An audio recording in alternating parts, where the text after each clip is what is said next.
আজকের এই মুভিতে আমরা এমন একজন ভয়ানক সিক্রেট এজেন্টকে দেখব যাকে দেখতে একেবারে সাধারণ মনে হলেও প্রত্যেকটা অপরাধীর কাছে সে মৃত্যুর থেকেও বেশি ভয়ানক। কিন্তু যখন কোনো একটি নারী পাচারকারী সংগঠন তার নিজের মেয়েকেই কিডন্যাপ করে নেয় তাহলে তার কোন রূপটা বেরিয়ে আসবে। অন্যদিকে ওই সংগঠনটাও পুরো একটা দেশকে দখল করে রেখেছে। সেই সবকিছুকে নিয়ে আজকের এই মুভিটি। আশা করি মুভিটা অবশ্যই আপনাদের ভালো লাগবে। যেহেতু চ্যানেলে বেশ কয়েক মাস ধরে রেগুলার ভিডিও দেওয়া হয়নি, এই জন্য এঙ্গেজমেন্টের অবস্থা একেবারেই নিচে নেমে এসেছে। এই জন্য এখন আমাদের আপনাদের সাহায্যের প্রয়োজন। একটা লাইক এবং সুন্দর একটা কমেন্ট করে দেবেন, এবং যারা এখনো চ্যানেলটিকে সাবস্ক্রাইব করেননি অবশ্যই চ্যানেলটিকে সাবস্ক্রাইব করে দেবেন। তো যাওয়া যাক মুভির স্টোরিতে। মুভি শুরুতেই আমরা শন নামের একজনকে দেখি। শনের মেয়ের আজকে জন্মদিন, এই জন্য শন তার জন্য উপহার তৈরি করছিল। পরবর্তীতে সে যখন উপহারটাকে নিয়ে অনুষ্ঠানের মধ্যে আসে তখনই তার স্ত্রী তার সাথে দেখা করতে আসে, যার নাম হচ্ছে লেনুর। কিন্তু লেনুর তাকে অনেক আগেই ছেড়ে দিয়েছে। এখন সে অনেক ধনী একজন ব্যক্তির স্ত্রী। যেহেতু তার স্বামী অনেক ধনী একজন ব্যক্তি, এই জন্য তার মেয়ের জন্মদিনে অনেক ধনী ব্যক্তিরা উপস্থিত হয়েছে। লেনুর যখন শনের গিফট বক্সটাকে দেখে তখন লেনুর তাকে জানায় তোমার মেয়ে এটা দেখে অনেকটাই আপসেট হয়ে পড়বে, কারণ ও এরকম ছোট ছোট গিফটে একদমই অভ্যস্ত না। ও তোমার থেকে আরো ভালো কিছু আশা করে। তোমার যদি তার জন্য কিছু আনতেই হতো আরো ভালো কিছু আনার দরকার ছিল। তখনই আমরা কিমকে সেখানে দেখি। কিম তার বাবাকে সেখানে দেখে প্রচন্ড পরিমাণে খুশি হয়, এমনকি তার উপহারটাকেও পেয়ে। এভাবেই তারা যখন কথা বলছিল তখনই আমরা তার সৎ বাবাকে সেখানে দেখি, যে কিমের জন্য কালো একটি ঘোড়া নিয়ে এসেছে। কিম এটা দেখে প্রচন্ড পরিমাণে খুশি হয়, কারণ এটাই তার সব থেকে প্রিয় একটি ঘোড়া। কিম এই ঘোড়াটাকে পেয়ে অনেক বেশি খুশি। অন্যদিকে শন কিমকে দেখে হ্যাপি। পরবর্তীতে আমরা শনকে আবারও তার বাড়ির মধ্যে দেখি, যেখানে সে কিমের ছোটবেলার ছবিগুলোকে দেখছে। এভাবে সে যখন তাকে নিয়ে কল্পনা করছিল তখনই তার দরজায় জোরে জোরে কলিং বেল বাজতে থাকে। শন যখন দরজাটাকে খুলে সে সেখানে তার পুরনো বন্ধুদেরকে দেখে, যারা একটা সময় একই এজেন্সির হয়ে কাজ করত। কথা বলার এক পর্যায়ে তার এক বন্ধু তাকে জানায় কিছুদিনের মধ্যেই শহরে বিখ্যাত একজন পপ সিঙ্গার আসছে এবং আমাকে তার বডিগার্ড হিসেবে নিযুক্ত করা হয়েছে। তবে আমি চাই তুমি তার পার্সোনাল বডিগার্ড হিসেবে যাও, কারণ তোমার থেকে ভালো কেউই এটা করতে পারবে না। এমনকি তুমি অনেকটা পরিমাণে টাকা পেয়ে যাবে। শনও তার কথা রাজি হয়ে যায়। পরবর্তীতে আমরা শনকে পপস্টারের পার্সোনাল বডিগার্ড হিসেবে দেখি, যেখানে শন তাকে চারদিক থেকে প্রোটেক্ট করছিল। এরকমই একটা সময় সিঙ্গার যখন তার ড্রেসিং রুমের মধ্যে আসে তখনই শন তার সাথে কথা বলার জন্য যায়। শন তাকে জানায় আমার মেয়েও বড় একজন সিঙ্গার হতে চায়, তাই যদি আমাকে এমন কোনো অ্যাডভাইস দিতেন যেটা তার স্বপ্নকে বাস্তবে রূপান্তরিত করবে, অথবা সে ভালো একজন সিঙ্গার হতে পারবে। কিন্তু ওই সিঙ্গার তাকে জানায় তোমার মেয়েকে বলো ও যেন অন্য কোনো কিছু নিয়ে চিন্তা ভাবনা করে। এভাবেই সিঙ্গার যখন বাইরের দিকে আসে তখন আমরা তার বেশ কয়েকজন ভক্তবিন্দুদেরকে দেখি, যারা তার জন্য অনেকক্ষণ ধরে অপেক্ষা করছে। তারা সেখানে প্রচন্ড হট্টগোল শুরু করে দেয়। সিঙ্গার এগুলোকে দেখে একেবারেই ঘাবড়ে ওঠে। তখনই আমরা সনকে সেখানে দেখি, যে তাকে কোনো রকমে অন্যত্র সরিয়ে নিয়ে যায়। কিন্তু তখনই আমরা একজন অস্ত্রধারীকে দেখি, যে সিঙ্গারের উপরে চাকু নিয়ে হামলা করার চেষ্টা করে। আর এখানেই আমরা শনের ভয়ানক রূপটাকে দেখি। সিঙ্গারও এটা দেখে একেবারেই চমকে ওঠে, কারণ সে এরকম ফাইট করতে পারে সে এটা কল্পনাও করতে পারেনি। পরবর্তীতে শন যখন তাকে বাড়িতে পৌঁছে দেওয়ার জন্য যায়, সিঙ্গার তখন শনের সাথে দেখা করার জন্য যায় এবং তাকে জানায় আমি তোমার সাথে যেই ব্যবহারটাকে করেছি সেটার জন্য অবশ্যই আমাকে ক্ষমা করবে। এরপর সে তাকে একজন কোচের নাম্বার লিখে দেয় এবং তাকে জানায় তোমার মেয়েকে বলবে ও যেন কোচের সাথে দেখা করার জন্য যায়, হয়তোবা উনি তোমাদেরকে সাহায্য করতে পারে। যদি তোমার মেয়ের মধ্যে সত্যিই কোনো ট্যালেন্ট থেকে থাকে তাহলেও নিশ্চয়ই বড় একজন সিঙ্গার হবে এবং আমার সাপোর্ট সবসময় তোমাদের উপর থাকবে। শন এগুলোকে শুনে অনেক বেশি খুশি। পরবর্তীতে আমরা শনকে তার মেয়ে এবং স্ত্রীর সাথে একসাথে ডিনার করতে দেখি, যেখানে লেনুর তাকে একটি চুক্তিতে সাইন করার জন্য বলে। শন এটা ভালোভাবেই বুঝতে পারে কিম কেন তাকে এখানে আসতে বলেছে। লেনুর তাকে জানায় কিম ওর এক বন্ধুর সাথে ইউরোপে ঘোরার জন্য যাচ্ছে, তাই এখানে তোমারও অনুমতি লাগবে, এই জন্য পেপারটার মধ্যে সাইন করে দাও। তখন শন তাদেরকে জানায় ইউরোপে ঘুরতে যাওয়াটা মোটেও ওদের জন্য সেফ হবে না, তোমরা চাইলে অন্য কোথাও যেতে পারো। তখন কিম তাকে জানায়, আমি আমার এক বান্ধবীর সাথে সেখানে যাচ্ছি, আমরা ওখানে গিয়ে ওর এক আত্মীয়র বাসায় গিয়ে উঠব। তারা একটি মিউজিয়ামের মধ্যে থাকে, কিন্তু কিম তাকে জানায়, আমি তোমাকে কোনোভাবেই একা ছেড়ে দিতে পারি না, আমাকে অবশ্যই এটা নিয়ে চিন্তা ভাবনা করতে হবে। কিম এটা শুনে প্রচন্ড পরিমাণে আপসেট হয়ে যায় এবং সোজা বাইরের দিকে বেরিয়ে যায়। এগুলোকে দেখে শনেরও মনটা খারাপ হয়ে যায়। পরদিন আমরা শনকে কিমের সাথে দেখা করতে দেখি, যেখানে সে ওই চুক্তিটাতে সাইন করে দেয়। পাশাপাশি সে তাকে একটি ফোন দিয়ে বলে, তুমি এটাকে সব সময় তোমার সাথে রাখবে এবং তুমি যেখানে যাবে না কেন অবশ্যই আমার সাথে যোগাযোগ রাখবে। কিম এগুলোকে শুনে অনেক বেশি খুশি। পরবর্তীতে শন যখন তার মেয়েকে এয়ারপোর্টে ছাড়ার জন্য যায়, তখনই সে একটি টিকিটের মধ্যে বেশ কয়েকটি শহরকে সার্কেল করা অবস্থায় দেখে। সে এটা ভালোভাবেই বুঝতে পারে কিম কোনো একটা শহরের উদ্দেশ্যে যাচ্ছে না, ও বেশ কয়েকটা শহরের মধ্যে যাবে।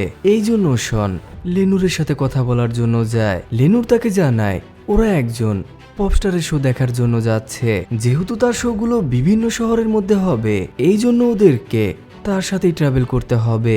তোমার কোনো রকম চিন্তা করার দরকার নেই, ওরা দ্রুত আবারও ফিরে আসবে। শেষ পর্যন্ত শনও তার কথায় রাজি হয়ে যায়। পরবর্তীতে আমরা কিমকে প্যারিসের একটি এয়ারপোর্টের বাইরে দেখি। তখনই আমরা পিটার নামের একটি ছেলেকে দেখি, যেখানে সে কিম এবং তার বান্ধবীর প্রচন্ড প্রশংসা করতে থাকে। এমনকি সে তাদের বেশ কয়েকটি ছবি পর্যন্ত তুলে দেয়। কথা বলার এক পর্যায়ে ছেলেটি তাদেরকে জানায়, যদি আমরা এখান থেকে জয়েন্ট ট্যাক্সি ভাড়া করি তাহলে আমাদের অনেকটাই ভাড়া বেঁচে যাবে। কিমরাও তার কথায় রাজি হয়ে যায়। পরবর্তীতে আমরা তাদেরকে মিউজিয়ামের সামনে দেখি। কিমরা যখন ভেতরের দিকে যাচ্ছিল, তখন পিটার তাদেরকে জানায়, আজ রাতে অসাধারণ একটি পার্টি হতে যাচ্ছে, চাইলে তোমরা আমাদের সাথে জয়েন হতে পারো, ওখানে আমরা অনেক বেশি এনজয় করব। কিমরাও তার কথা রাজি হয়ে যায়। কিন্তু তারা যখনই ভেতরের দিকে যায়, তখনই আমরা পিটারকে দেখি যে কারো সাথে ফোনে কথা বলছে, যেখানে পিটার তাকে জানায়, এইমাত্র আমার দুজন মেয়ের সাথে দেখা হয়েছে, দুজনেই একেবারেই অল্প বয়সী, ওরা আজকে একাই এখানে থাকবে। কিছুক্ষণ পর কিম যখন তার বান্ধবীকে তার আত্মীয়দের সম্পর্কে জিজ্ঞাসা করে, তখন তার বান্ধবী তাকে জানায় ওরা অন্য একটি শহরে গিয়েছে, এই জন্য আজ আমরা একাই এখানে থাকবো। পরবর্তীতে আমরা শনকে কিমকে কল করতে দেখি। যেহেতু অ্যামান্ডা লাউডে গান বাজাচ্ছিল, এই জন্য কিম ফোনের আওয়াজটাকে পায় না। বেশ কিছুক্ষণ পরে কিম শনের কলটাকে দেখে। সে যখন তার সাথে কথা বলার জন্য ব্যালকনির দিকে আসে, তখন সে দুজন লোককে দেখে যারা দ্রুত ঘরটার মধ্যে ঢুকে যায় এবং অ্যামান্ডাকে জোর করে বাইরের দিকে নিয়ে যায়। কিম এগুলোকে দেখে প্রচন্ড পরিমাণে ঘাবড়ে ওঠে এবং শনকে সবকিছু জানায়। শন তখন তাকে একেবারে শান্ত থাকার জন্য বলে এবং তাকে জানায়, তোমাদের এয়ারপোর্ট থেকে বাড়িতে যাওয়ার মধ্যে তোমাদের সাথে যা যা কিছু হয়েছে সবকিছু আমাকে বলো। কিম তখন তাকে পিটারের সম্পর্কে বলে। তখন শন তাকে বলে, তুমি দ্রুত খাটের নিচে গিয়ে লুকাও এবং যখনই ওরা তোমাকে ধরার জন্য আসবে, তুমি জোরে জোরে ওদের সম্পর্কে বলতে থাকবে, ওদেরকে দেখতে কেমন অথবা ছোট্ট কোনো একটা ডিটেলস, এবং যতটা পারো শান্ত থাকার চেষ্টা করো। কিম দ্রুত খাটের নিচে গিয়ে লুকায়। অন্যদিকে আমরা শনকে দেখি যে সব দিক থেকে প্রস্তুত কিমের কলটাকে রেকর্ড করার জন্য। তখনই আমরা ওই দুজন লোককে দেখি যারা ঘরটার মধ্যে প্রবেশ করে, কিন্তু অনেকক্ষণ খোঁজাখুঁজি করার পরেও তারা কিমকে কোথাও দেখে না। এই জন্য তারা অন্য একটা রুমের দিকে চলে যায়। কিন্তু কিম যখনই তার ফোনটাকে হাতে নেয়, তখনই আমরা ওই দুজন লোককে দেখি যারা আবারও রুমটার মধ্যে আসে এবং কিমকে খাটের নিচ থেকে টেনে হিচড়ে বাইরের দিকে নিয়ে যায়। কিম তখন জোরে জোরে ওদের সম্পর্কে বলতে থাকে, আর অন্যদিকে শন সবকিছুকে রেকর্ড করে নেয়। পরবর্তীতে তাদের মধ্যে একজন কিমের ফোনটাকে খাটের নিচ থেকে বাইরে বের করে আনে। তখন শন তাকে জানায়, আমি জানি না তুমি কে, তবে যদি তোমরা আমার মেয়ের কোনো রকম ক্ষতি করার চেষ্টা করো, তাহলে তোমরা ভাবতেও পারবে না তোমাদের জন্য ঠিক কি কি অপেক্ষা করছে।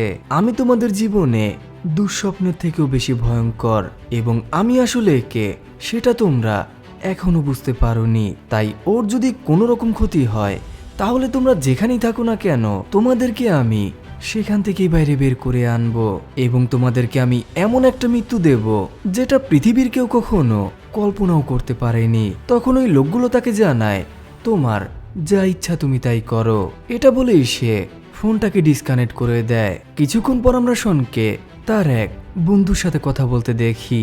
শন তাকে সকল রেকর্ডিংগুলোকে পাঠায় এবং যত দ্রুত সম্ভব তাদের সম্পর্কে ডিটেলস বের করার জন্য বলে।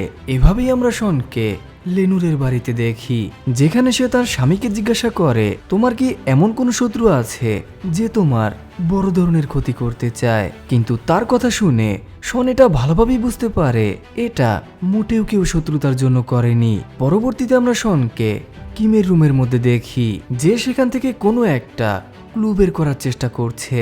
তখনই শনের বন্ধু তাকে কল করে জানায়, ওদের কথা বলার স্টাইল দেখে আমি এটা ভালোভাবেই বুঝতে পেরেছি ওরা দুজনেই আলবেনিয়ান নাগরিক। প্যারিসে আলবেনিয়ানদের অনেক বড় একটি সংগঠন আছে যারা অল্প বয়সী মেয়েদেরকে কিডন্যাপ করে শহরের বিভিন্ন হোটেলে এবং বড় লোকদের কাছে বিক্রি করে দেয়। তাই তোমার কাছে এখন শুধুমাত্র 96 ঘন্টা সময় আছে। তুমি যদি এই সময়টার মধ্যে তোমার মেয়েকে খুঁজে বের করতে না পারো, তা না হলে ওরা তোমার মেয়েকে পৃথিবীর কোন প্রান্তে পাঠিয়ে দেবে সেটা কেউ খুঁজে বের করতে পারবে না। তাই তোমার যা কিছুই করতে হবে এই 96 ঘন্টার মধ্যেই করতে হবে, নয়তো তুমি তোমার মেয়েকে আর কোনোদিনও দেখতে পারবে না। কিছুক্ষণ পর আমরা শনকে লেনুরের স্বামীর সাথে কথা বলতে দেখি, যেখানে শন তাকে জানায়, আমার জন্য একটি প্রাইভেট বিমানের ব্যবস্থা করে দাও, আমি এক্ষুনি প্যারিসের উদ্দেশ্যে যাব। পরবর্তীতে আমরা তাকে প্রাইভেট জেটের মধ্যে দেখি, যেখানে সে ওই অডিওটাকে বারবার অ্যানালাইসিস করতে থাকে। এর কয়েক ঘন্টা পরে আমরা শনকে প্যারিসের ওই মিউজিয়ামটার মধ্যে দেখি। শন সেখানে গিয়ে এটা বোঝার চেষ্টা করছিল আসলে সেখানে কি কি ঘটনা ঘটেছে। বেশ কিছুক্ষণ অ্যানালাইসিস করার পরে শন যখন কিমের ঘরটার মধ্যে যায়, শন সেখানে কিমের ফোনটাকে দেখে, যেটা ওই লোকগুলো পুরোপুরি ভেঙে দিয়েছে। শন তখন ওই ফোনটার মধ্যে থেকে ছোট্ট একটি মেমোরি চিপ খুঁজে পায়। সে যখন ছবিগুলোকে চেক করছিল তখনই সে পিটারের তোলা এয়ারপোর্টের ছবিগুলোকে দেখে, আর সেখানকারই একটি ছবির মধ্যে পিটারের ছায়াটাকে দেখে। কারণ পিটার যখন ছবি তুলছিল তখন পাশের একটি ডিসপ্লের মধ্যে তার ছায়াটাকে দেখা যাচ্ছিল। শন তখন পিটারকে খোঁজার জন্য দ্রুত এয়ারপোর্টের দিকে চলে যায়। অন্যদিকে আমরা পিটারকে দেখি যে আরো একটি মেয়েকে পটানোর চেষ্টা করছে। শন তখন সরাসরি তার উপর হামলা করে, কিন্তু যখনই সে তাকে তার গাড়ির মধ্যে ঢুকায় তখনই আমরা তার আরেক সহকর্মীকে দেখি যে শনের উপরে অতর্কিত হামলা করে, কিন্তু শন তাকে নিমেষেই অজ্ঞান করে দেয়। এভাবে সে যখন আবারও গাড়িটার দিকে আসে তখনই সে পিটারকে দেখে যে কোনো রকমে পালানোর চেষ্টা করছে। এই জন্য শন দ্রুত তার পেছনে যায়, কিন্তু পালানোর এক পর্যায়ে পিটার একটি ব্রিজের উপর থেকে নিচের দিকে ঝাঁপিয়ে পড়ে।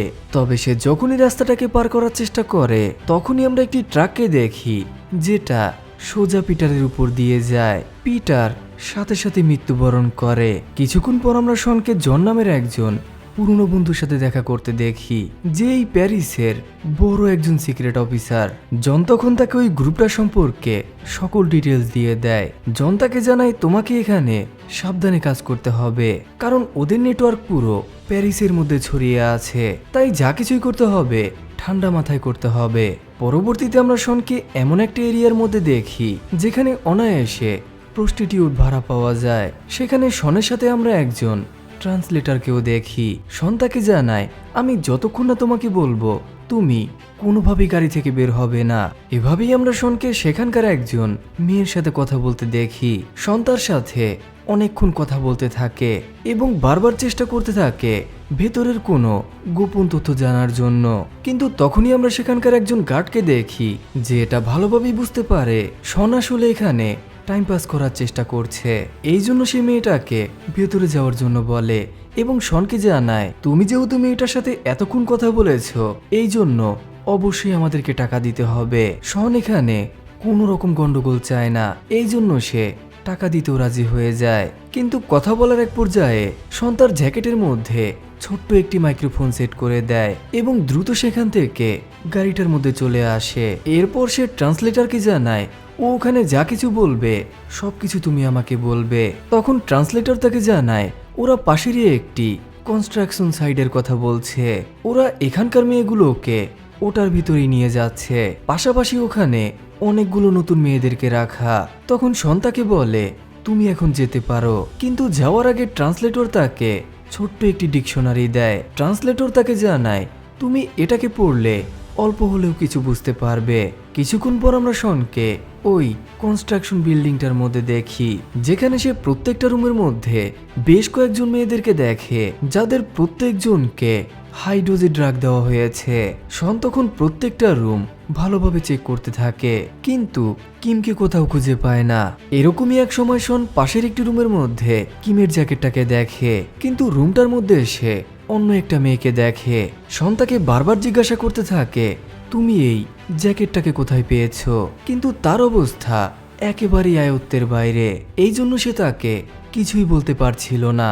শন তখন ওই মেয়েটাকে তার সাথে নিয়ে যাওয়ার সিদ্ধান্ত নেয়। সে যখন তাকে নিয়ে বাইরে বেরোনোর চেষ্টা করে, তখনই আমরা সেখানকার বেশ কয়েকজন গার্ডদেরকে দেখি, যারা শনের উপরে অতর্কিত হামলা চালায়। কিন্তু শন তাদেরকে এক এক করে শেষ করে দেয় এবং ওই মেয়েটাকে নিয়ে দ্রুত বাইরে বেরিয়ে আসে। কিছুক্ষণ পর আমরা তাদেরকে পাশের একটি হোটেলের মধ্যে দেখি, যেখানে শন ওই মেয়েটাকে ট্রিটমেন্ট করার জন্য চেষ্টা করছে। পরদিন আমরা জনকে আবারও শনের সাথে কথা বলতে দেখি, যেখানে জন শনকে জানায় তুমি গতকাল রাতে যেটা করেছো এই জন্য পুরো প্যারিসের মধ্যে হট্টগোল শুরু হয়ে গিয়েছে। এমনকি এখানকার পুলিশরা পর্যন্ত তোমাকে ওয়ান্টেড তালিকায় অ্যাড করে দিয়েছে। আমি এখানকার বড় বড় অফিসারদের সাথে কথা বলেছি, ওরা এখান থেকে তোমাকে বাইরে বেরোনোর জন্য একটা সুযোগ দিতে চায়। এমনকি আমি তোমার জন্য পাসপোর্ট এবং ভিসাও তৈরি করে রেখেছি। এই জন্য তুমি আজকের মধ্যে যত দ্রুত সম্ভব আমেরিকার উদ্দেশ্যে রওনা দাও, নয়তো তুমি ওদের হাত থেকে, এমনকি এখানকার পুলিশদের হাত থেকে কোনোভাবেই বাঁচতে পারবে না। কিন্তু সন্তাকে জানায় আমি এখান থেকে কিমকে সাথে নিয়েই ফিরবো। তখন জন তাকে বলে আমি তোমার সাথে সরাসরি কথা বলতে চাই, কিন্তু সন্তাকে জানায় আমি এখন কারোর সাথেই কোনোভাবেই দেখা করতে পারবো না। আর এখান থেকে আমরা এটা জানতে পারি এখানকার পুলিশ সদস্যরা শনকে ট্র্যাক করার জন্য চেষ্টা করছে। এই জন্য তারা কিছুক্ষণের মধ্যেই শনের লোকেশনে পৌঁছে যায়। কিন্তু তারা যখন সেখানে আসে, তখন তারা এটা দেখে শন অন্য একটা জায়গা থেকে তার ওয়াকিটকির মধ্য দিয়ে, এরপর ফোনের মধ্য দিয়ে জনের সাথে কথা বলছে। অন্যদিকে দূর থেকে শন এই সবকিছুকে পর্যবেক্ষণ করতে থাকে। আর এভাবেই সে আবারও হোটেলের মধ্যে ফিরে যায় এবং কিছুক্ষণের মধ্যেই মেয়েটারও জ্ঞান ফিরে আসে। শন যখন তাকে ওই জ্যাকেটটার বিষয়ে জিজ্ঞাসা করে, তখন মেয়েটা তাকে জানায় আমি তোমাকে বেশি কিছু বলতে পারবো না, তবে আমার এতটুকু মনে আছে আমি যখন এই জ্যাকেটটাকে প্রথমবারের মতো দেখেছিলাম, তখন আমরা এমন একটি রুমের মধ্যে ছিলাম যেখানকার মেন দরজাটা লাল রং দিয়ে পেন্টিং করা এবং দরজাটার উপরে ফ্রান্স ভাষায় কিছু একটা লেখা। শন তখন কিছুক্ষণের মধ্যেই দরজাটাকে খুঁজে বের করে এবং সরাসরি বাড়িটার মধ্যে ঢুকে যায়। কিন্তু শন এখানে নিজেকে জন হিসেবে পরিচয় দেয় এবং সবাইকে বলতে থাকে আমি এখানে আমার পার্সেন্টেজ নেওয়ার জন্য এসেছি। এই জন্য সেখানকার গার্ডরা তাকে উপরের দিকে নিয়ে যেতে থাকে। তখন সন্তাদের হাতের মধ্যে একটি অদ্ভুত রকমের ট্যাটু দেখতে পায়, আর এটা ওই ট্যাটুটার মতোই যেটা কিম তাকে চিৎকার করে বলেছে। তার মানে কিমকে যারা কিডন্যাপ করেছে তারা এদের মধ্যেই কেউ একজন। কিন্তু এখন কথা হচ্ছে ওই লোকগুলো আসলে কারা। কিছুক্ষণ পর আমরা শনকে সেখানকার বেশ কয়েকজনের সাথে কথা বলতে দেখি, যেখানে শন তাদেরকে জানায় আমি আমার পার্সেন্টেজ নেওয়ার জন্য এসেছি। প্রথম দিকে তারা তাকে টাকা দিতে না চাইলেও পরবর্তীতে তারা তাকে বেশ কিছু টাকা দিয়ে দেয়। তখন যাওয়ার আগে শন তাদেরকে বলে আসলে আমার এক বন্ধু আমাকে এই কাগজটাকে দিয়েছে, কিন্তু যেহেতু আমি আলবেনিয়ান ভাষা বুঝি না, তাই তোমরা কি আমাকে এটা পড়ে শোনাতে পারবে? তখন সেখানকার একজন ওই কাগজটাকে পড়তে শুরু করে, আর এখানে ঠিক ওই কথাগুলো লেখা ছিল যেটা ফোনের অপর পাশ থেকে তাদের মধ্যে কেউ একজন বলেছে। আর এই কাগজটাকে মাইকেল নামের কেউ একজন পড়ে। তখন শন এটা ভালোভাবেই বুঝতে পারে তার মেয়েকে আর অন্য কেউ নয়, বরং মাইকেলই কিডন্যাপ করেছে। তখন শন তাকে জানায় আমি সেদিন তোমাকে বলেছিলাম যদি আমার মেয়ের কিছু হয় তাহলে তুমি যেখানেই থাকো না কেন আমি তোমাকে অবশ্যই খুঁজে বের করব। দেখো আমি এখন তোমার সামনে।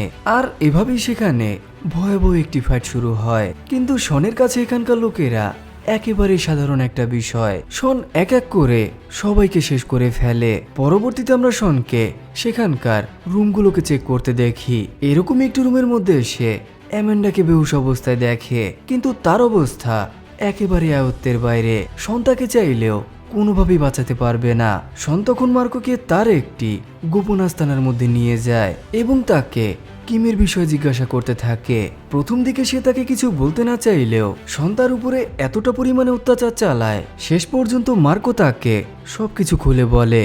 আর এভাবেই শন তাকে ভয়াবহ একটি মৃত্যু উপহার দেয়। পরবর্তীতে আমরা তাকে জনের বাড়িতে দেখি। তারা যখন একসাথে কথা বলছিল তখন শন তাকে জানায়, আমি এটা জানতে পেরেছি তুমি কেন আমেরিকা ছেড়ে প্যারিসে চলে এসেছো এবং ঠিক কি কি কাজের সাথে জড়িত। তুমি সেই অফিসার যে ওদের থেকে টাকা নিয়ে এই সব কিছুকে অনায়াসে হতে দিচ্ছে, আর এই সব কিছুর পেছনে তোমারই সব থেকে বড় ভূমিকা। জন এটা শুনে প্রচন্ড চমকে ওঠে এবং সরাসরি তার উপর বন্দুক তাক করে। তখনই আমরা শনকে দেখি যে তার পকেটের মধ্যে থেকে বুলেটগুলোকে বের করে টেবিলের উপরে রেখে দেয় এবং জনকে জানায়, আমি এটা আগে থেকেই জানতাম তুমি নিশ্চয়ই আমার উপর বন্দুক তাক করবে, এই জন্য আমি এগুলোকে আগেই সরিয়ে রেখেছি। এটা বলেই শন সরাসরি জনের স্ত্রীর কাঁধে গুলি করে এবং তাকে জানায়, যদি তুমি আমার কথা সরাসরি উত্তর না দাও পরের গুলিটা সোজা ওর মাথার মধ্যে গিয়ে ঢুকবে। এরপর জন তাকে সিনক্লিয়ারের সম্পর্কে জিজ্ঞাসা করে। যেহেতু জনের কাছে আর কোনো দ্বিতীয় অপশন ছিল না, এই জন্য সে তাকে সকল তথ্য দিয়ে দেয়। তখন শন তাকে সেখানেই অজ্ঞান করে দেয়। কিছুক্ষণ পর আমরা শনকে সিনক্লিয়ারের পার্টির মধ্যে দেখি। এভাবেই সে এটা জানতে পারে কিছুক্ষণের মধ্যে এখানে নিলাম অনুষ্ঠিত হতে যাচ্ছে, যেখানে শহরের সব থেকে বড় বড় ধনী ব্যক্তিরা তাদের পছন্দ অনুযায়ী মেয়েদেরকে এখান থেকে কিনে নিয়ে যায়। দেখতে দেখতে কিছুক্ষণের মধ্যেই নিলামের অনুষ্ঠানটা শুরু হয়, যেখানে এক এক করে সেখানকার সকল মেয়েদেরকে প্রেজেন্ট করা হচ্ছিল। এমনকি কিমকেও সেখানে আমরা দেখি। তখন শন সেখানকার একজন ওয়েটারকে মেরে তার ড্রেসটাকে পরে সরাসরি নিলামের মধ্যে চলে যায় এবং সেখানকার একজন গেস্টকে গান পয়েন্টে নিয়ে কিমকে $5000 দিয়ে তাকে কেনার জন্য বলে। গেস্ট তখন তাকে $5000 দিয়েই কিনে নেয়, কিন্তু সে যখনই বাইরের দিকে আসে তখনই পেছন দিক থেকে কেউ একজন সজোরে তার মাথায় আঘাত করে। শন সাথে সাথেই বেহুশ হয়ে যায়। পরবর্তীতে তার যখন জ্ঞান ফিরে আসে তখন সে নিজেকে একটি পাইপের সাথে বাঁধা অবস্থায় দেখে এবং সিনক্লিয়ারকে তার সামনে দেখে, যেখানে সিনক্লিয়ার তাকে জানায়, এটাই আমার ধান্দা, তুমি যদি ওর বাবাও হও তাতে আমার কিছুই যায় আসে না। এভাবেই সে তার লোকদেরকে শনকে সেখানেই মেরে ফেলার জন্য বলে। কিন্তু যখনই সে বাইরের দিকে আসে তখনই আমরা শনকে দেখি যে কোনো রকমে নিজেকে ছাড়িয়ে নেয় এবং এক এক করে সবাইকে মারতে শুরু করে। কিছুক্ষণের মধ্যেই সে আবারও সিনক্লিয়ারকে দেখে, যেখানে সিনক্লিয়ার তাকে জানায়, তুমি যদি আমাকে এখানে মেরেও ফেলো তুমি তোমার মেয়েকে আর কোনোদিনও দেখতে পারবে না, কারণ ওকে কিছুক্ষণের মধ্যেই পৃথিবীর অন্য একটা প্রান্তে নিয়ে যাওয়া হবে। এটা শুনে শন তাকে সেখানেই শেষ করে দেয়। কিন্তু সে যখনই বাইরের দিকে আসে তখন সে এটা জানতে পারে তারা এখানকার মেয়েগুলোকে নিয়ে একটি জাহাজে করে অন্য একটি লোকেশনের দিকে যাচ্ছে। শন এখানে এক মুহূর্ত সময় নষ্ট করে না, সে একটি গাড়ি নিয়ে জাহাজটাকে ফলো করতে শুরু করে এবং একটা সময় জাহাজের মধ্যে উঠে যায়। অন্যদিকে আমরা সেখানকার গার্ডদেরকে দেখি যারা সেখানকার মেয়েগুলোকে রুমের মধ্যে বন্দি করে দেয়। অন্যদিকে শন এক এক করে সবাইকে শেষ করে ফেলে এবং একটা সময় ওই রুমটার মধ্যে চলে যায় যেখানে মেয়েগুলোকে রাখা। কিন্তু সে যখনই রুমটার মধ্যে ঢোকে তখনই আমরা একজন বয়স্ক লোককে দেখি যে কিমকে তার আন্ডারে নিয়ে নেয় এবং শনকে বলতে থাকে, যদি তুমি এক চুলো সামনে আসার চেষ্টা করো আমি ওকে এখানেই শেষ করে ফেলবো। কিন্তু কিম তাকে কোনো রকম সুযোগ দেয় না, সে সরাসরি তার মাথার মধ্যে গুলি করে এবং কিমকে নিয়ে সোজা আমেরিকায় ফিরে আসে। পরদিন আমরা শনকে কিমের সাথে দেখা করতে দেখি, যেখানে শন তাকে জানায় কেউ একজন তোমার সাথে দেখা করতে চায়। এভাবে সে তাকে সিঙ্গারের কাছে নিয়ে আসে। কিম তাকে দেখে প্রচন্ড পরিমাণে খুশি। আর এভাবেই এই অসাধারণ মুভিটি এখানেই শেষ হয়ে যায়।